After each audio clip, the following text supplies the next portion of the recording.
কতখানি টাকা গেছে সব আমার জন্য। যা করেছো করেছো, সব আছে।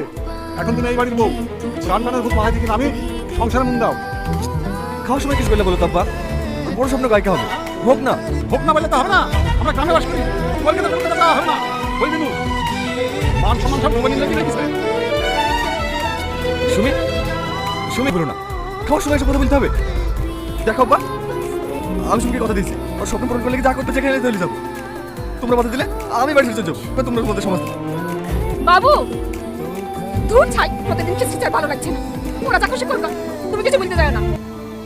ডাক্তারখানা থেকে ওষুধ মলম নিয়ে আসি, ঘরে ফেলে দিয়েছি। মলমটা টাইম মতো লাগাবে না, ওষুধটা ঠিকঠাক খাবে না।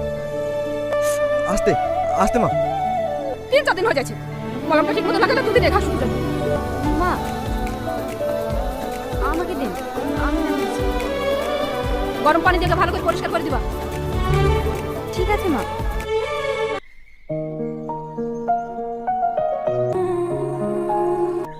সরি। কেন? আমার জন্যই তো সেদিন আগের মতো অনেক কিছু বলেছি। সরি।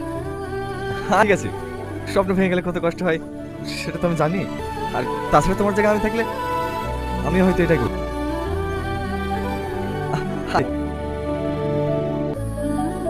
কতখানি টাকা গেছে